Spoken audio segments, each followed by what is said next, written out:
The vehicle stopped and Ghost got ready. The slight movement of the van and somewhat annoying whistle signaled that the van was now pulling into the garage.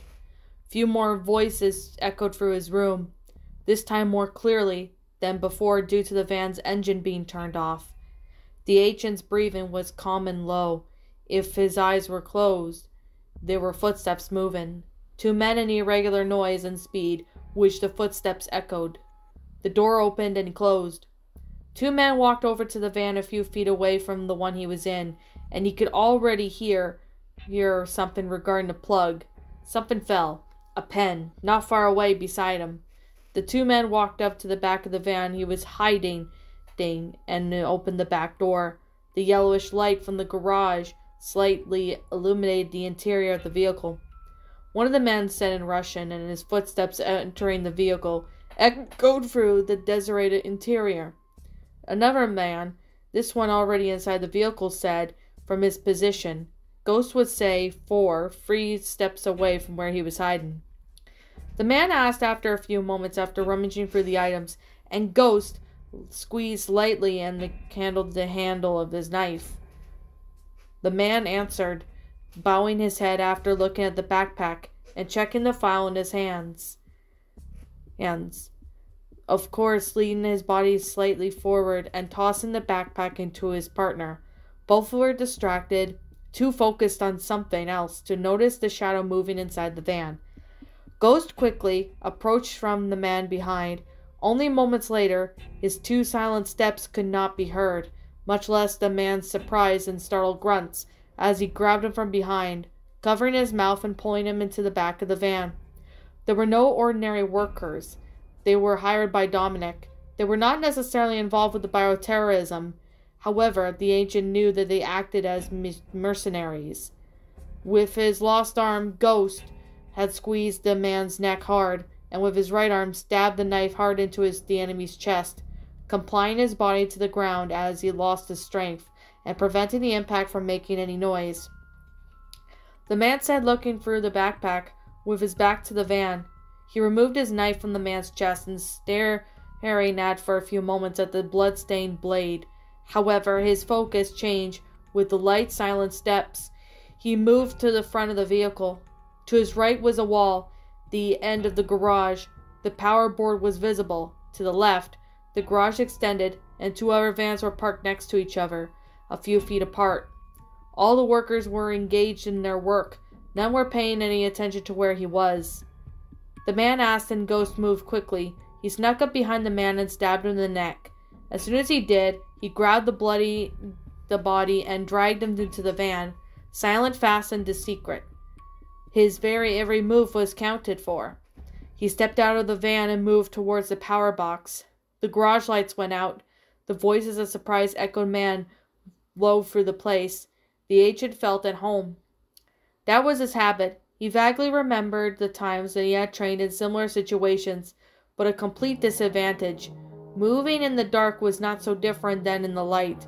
His whole body was leading him, showing him the direction. He sneaked to the left and soon stood just behind the van, listening intently to what they were saying. One of them said 4 steps forward and 2 steps to the right. Another said 7 steps to the right, probably between the 2 vans. The man started to move. 2 of them walked toward the power box, while 2 stayed close to the van, and only 1 moved to the right, towards the warehouse door. Ghost moved nimbly through the darkness, and what little he could see, though, was enough. His instincts were more than compensated for the lack of sight. A single movement, a single stab to the neck. He grabbed the man from behind and covered his mouth as he pulled him back, hiding him beside the last van in the garage, camouflaged by some boxes lying on the floor. Without wasting any time, he went around the van and approached the one next to it. The speed with which he acted surprisingly, even frightening. Normal people certainly wouldn't compare. With his left arm, he grabbed one by the neck and stabbed the other, pulling out his knife again. He stabbed the other while he was holding and brought his body to the ground. 2 other men started to make their way towards the power box. One of them asked as the other one snorted in mocking nasal laughter. The other said, laughing lightly, before turning on the light, The garage lit up and the man sighed slightly before turning back to go back to his work. He turned around and however he didn't see his partner there. Confused, the man blinked a few times and then looked around. He called out to his partner as he moved, running his eyes over the vehicles in the garage. When the man had a confused face, there was no one there. None of the workers from before were there. The place was silent and the back doors of the van were closed. He shouted, still confused. A part of them have gone to the warehouse to take a break. However, it didn't make sense. What happened to his partner? He was literally on his side just a moment ago. Before he could do anything, he took a step. He felt his neck being grabbed and a sharp pain in his chest. Sides of his vision blurred as he felt something run down his torso. His body fell to the ground. No, he was carried to the ground by firm arms. The man could barely process the icy sensation against the concrete of his skin. The pain in his chest dissipated, and his body grew weaker, and his eyes grew heavy. Ghost crouched down and wiped the blade of his knife on the man's clothes, before placing the blade to his waist and opening the door to the back of the van beside him. He crouched down beside the body and lifted him to his arms, placing the man inside and closing the back door. There were no cameras there. He had checked. The van would soon be locked, and the keys he would throw away. With quick steps, he approached the door that led to the warehouse and slowly opened it. The warehouse was quite large, and there were huge shelves scattered throughout the place. Some were large with boxes, while others were empty, probably to be restocked by the boxes that were in those vans. Ghost had walked through the empty place. He stared at those boxes, for the words of those men echoed through his mind. Counterparts, microscopes, metal objects. It sounded as if they were planning to build another laboratory of some kind of base. He would decide what he would do to that place at the end of the mission. For now he just focused on his goal. Ahead was a passage without a door. The passage led to a small corridor. To the left there was a wall and some small closets to put clothes and belongings. To the right stairs led to, probably an office on the second floor. Still to the right, a little to the left, the staircase's closed door. He would not go through that door yet. Quickly but cautiously, Ghost climbed through the stairs, slightly crouched down with his knife in his hands. The warehouse was empty, although the few lights were on. The second floor consists of small corridors with a single entrance to the office. Ghost was cautiously climbing through the steps of the staircase until at a certain moment he stopped. His eyes were focused onto the wall to his left. A security camera that had a view of the corridor and the office door. It did have a full view of the stairs, so he probably wasn't seen. He couldn't move forward without being seen by the camera. He would have to deal with that. Cracking his neck bones, Ghost raised his right arm, holding the knife by the blade. His eyes widened slightly as his breathing was calm. His hand was steady and his body was still. He threw the knife with the extreme precision and force, breaking the security camera, which fell to the ground.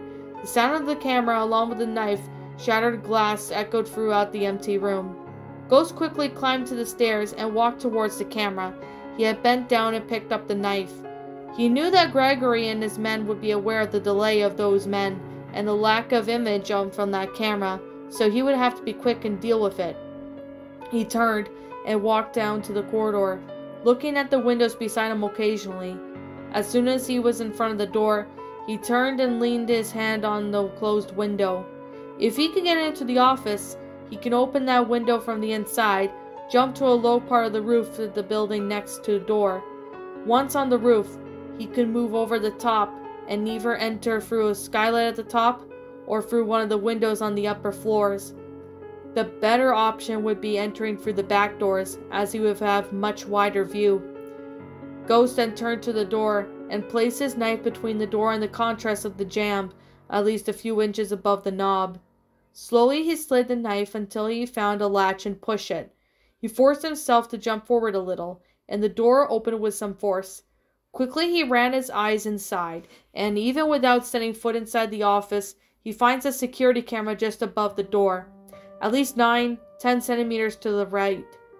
Turning his body around, he jumps and grabs the security camera with his hand, pulling it out of place and throwing it to the ground. As soon as he had done so, He inspected the interior of the place to be more in search of some other security camera. Satisfied that he found none, he walked over to the window and opened it. The ancient ran his eyes through the area below. There was no one around, but he could see some men in the background. He could hear some voices in the distance. A few moments later, they had entered the building ahead. Leaning on the wall, Ghost jumped onto the roof ahead, landing successfully on this concrete. He stood up and ran his eyes through the small wall in front of him. Climbing to the highest part of the roof would be a bit tricky, but no big deal. He didn't move for a few moments, focused on various voices he heard. There were not so many, but not that few either. It made no difference anyway. Placing his knife at his waist, he ran towards a small wall ahead and climbed it, taking 2 long strides and the flat surface, clinging onto the metal ties and pulling his body up. He could see a few skylights scattered around the place, and walking carefully as to not make any more noise than his steps were making on the roof. He moved to the nearest skylight. As he looked down, he focused his eyes on 2 men that were in a room, apparently also an office, that was something appeared to be a radio system on the side. Turning, he made his way next to the skylight, like the place a factory of some sort, or at least he was.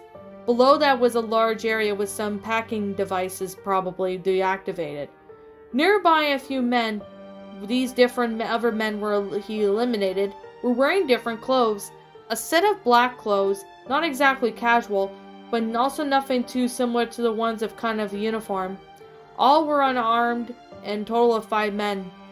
He heard Gregory say a few steps ahead from the group, and his eyes then focused on the main bow. Gregory said something to his small team and then walked away, followed by a group to the corridor of the place. Ghost opened the skylight and let himself fall into the metal beam. He was high at least 17-19 feet off the ground, but it didn't stop him from moving nimbly through the beams below the roof, hidden from the eyes of the remaining workers. He looked around for a few moments, making sure that no one would see him in peripheral vision, but to be facing in his direction, and waiting for a bit before the remaining men turned around, so he would not be at any risk of being seen. So he jumped from one beam to another, and then to the beam at the top of the shelf. From there, he jumped from the shelf to shelf, until he reached the floor. Quick and silent, only seconds were needed. On the ground, he turned to the corridor and followed the same path that he had seen Gregory just followed a few moments ago. The corridor was relatively long and divided at times to the other corridors of some of the room they used. No cameras? Curious.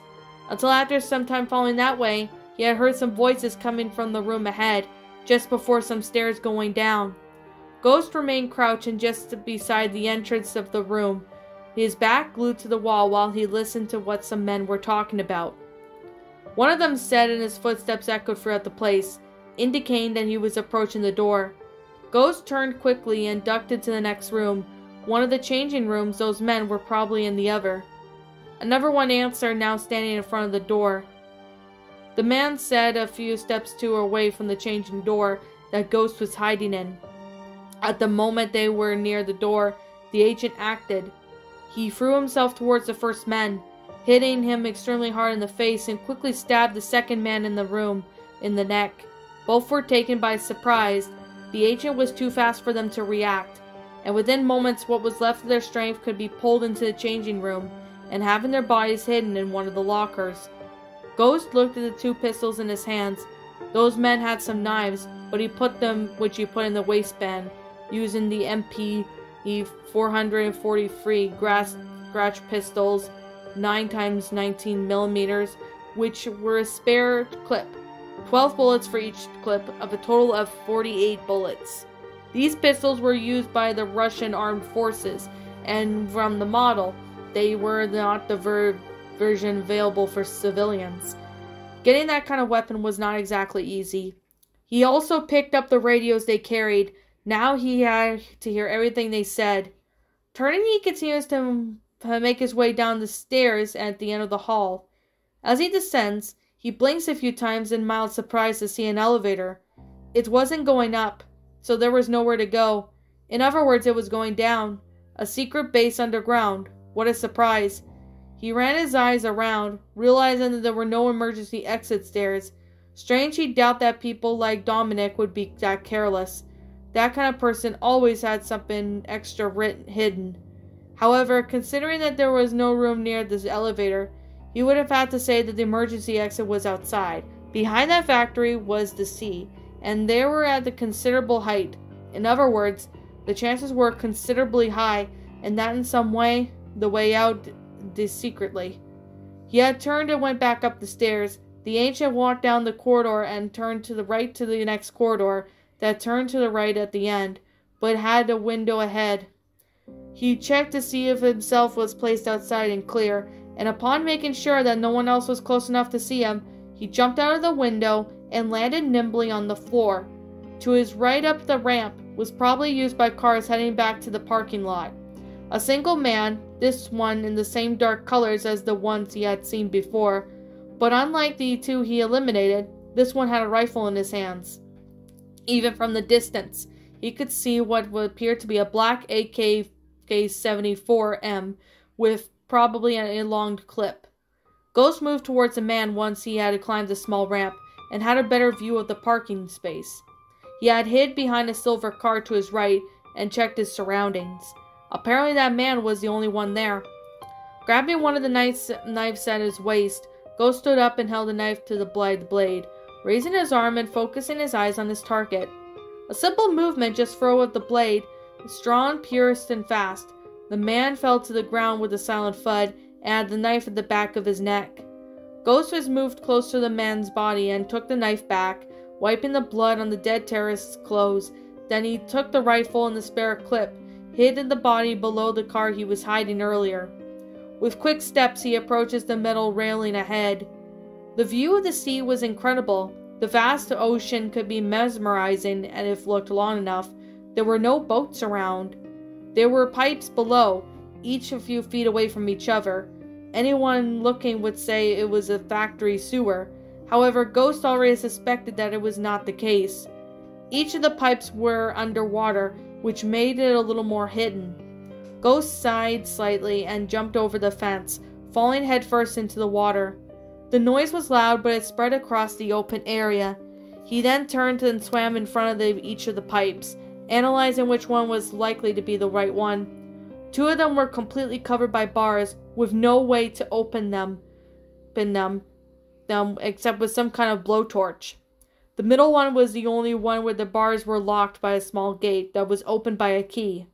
Good for him. With his knife he did the same thing to the door of the warehouse office. Moments later he got the gate open and slipped into the pipe. Air was not a problem for him. A large part of his training was done underwater. No matter where, no matter what conditions, water would never be the problem. He swam down the long pipe he had turned left, and he saw that there was no passage to the right. Went down and up some more, until he arrived at a different place. An ugly gray concrete, greenish with moss, gave way to the white walls. The water became clearer, much less submersible. Ghost had turned until his submerged body, until above him was a metal catwalk. Next to the catwalk, about 5 meters, what appeared to be a metal fence with an open gate that led downstairs to the water he was in. Ghost swam close to the stairs and rose to the surface. The sound of voices rang in his ears, and he could recognize Gregory's quiet clearly. Gregory asked one of the men, who responded with a nod, and he walked around the room, sitting down with the armchair next to the room. The place looked more like a VIP wing of some bar like anything else. The elevator was to the left, just behind a few steps to the small stairway. However, there was not another by the elevator there, on the opposite side which ones were coming down from where the factory was. This elevator went further down from the few boxes scattered in front, probably the laboratory they had planned to build perhaps. Gregory picked up his glass of wine and took a sip. Some of the men stood in front of him in the elevator, and others took a sip of wine. The others remained standing with their backs turned to the wall and radio in hand. The radio in the background echoed low music, and Gregory drank the last of his wine. His expression was neutral, but it was somewhat clear to anyone paying attention that he was a bit nervous. Dominic's meeting was rather important because of a lot of money was at stake. More money was seen in his other businesses. Meetings with the millionaires were like that, it seemed. Seconds passed, and minutes until it felt like hours. The almost complete turn of his hands on the clock, and the noise they made, although low enough at the same time, became annoyingly loud. The radio showed signs of life, and the male voice repeated himself. Dominique was calling him. The man lifted the radio in front of his lips after leaving his glass of wine on the table in front of him. He asked. Dominique said, and Gregory shook his head with a small smile on his face. In other words, they were practically won the lottery. He said from one of his pockets as he pulled out a tablet-like device, a digital map. The man nodded in response and brought the radio up to his mouth. As soon as he did, however, suddenly the lights went out. Gregory muttered something in surprise. He blinked a few times in the dark, but remained calm and waited until the generators turned back up the power. However, this was more confused as the generators were not turned on. He says around, and now they were irritated by the low quality of equipment there. They were in the city powered by sunlight, damn it. Power was all they had to spare. Lack of power could only mean malfunction in equipment, or if someone had cut the power on purpose. A noise itself made it present towards where one of the men was sitting earlier. Gregory asked, but there was no other sound other than falling to the floor. He remained motionless for a few moments. Something else had fell, something grunted. A voice made itself present. Footsteps echoed near him. His hand went immediately to his gun, and he called out for anyone else, but again he received no answer. Suddenly the lights came on, causing him to blink and his eyes due to the sudden illumination. And before he could open his eyes to look at the situation around him, he felt a sharp pain to his shoulder. Gregory cried out in pain and surprise, dropping the radio he was holding. He didn't have time to process what was happening, and again, a sudden wave of sharp pain hit him on his right arm, causing him to drop the weapon. Gregory fell to the ground, startled, his eyes widened in pain. His eyes stared in confusion at the two knives that were embedded in each of his arms. Huh? What the? How did... Many questions, no answers. Another noise went in front of him. His line of vision, with his head down, he could see a pair of wet gray sneakers in front of him. Slowly he raised his head and his brows and stared deep into the cold blue eyes above him. His face was covered by a skull design. In addition, the man was pointing the gun at his head. In his other hand, another knife. This one was different than the other two had thrown. It was larger, with a silver blade and a handle with gold details. How did that man get in there? There were guards in front of the elevator, which has no way to get inside except... His clothes were wet, soaking wet, which meant it came from below. How? The entrance was locked and the keys were in the drawers of the desk.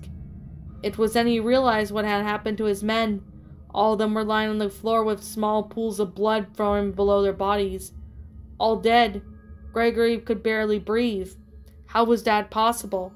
Still pointing the gun at Gregory's head, the ancient bent down and picked up the tablet from the ground.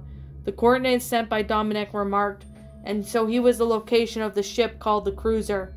With much less than an hour than he was, which meant that he didn't need to ask Gregory any questions. He put the tablet back in his pocket hand with his knife and killed Gregory with a stab to the chest. He crouched down to the man's body and wiped the blade on his clothes. The agent then looked at the other two knives and placed them on his waistband. He searched the bodies of the other men for some extra ammo, and after checking everyone, he had walked into the elevator and pressed up. Dominic was waiting with him and his men on a boat. It was time to take care of him.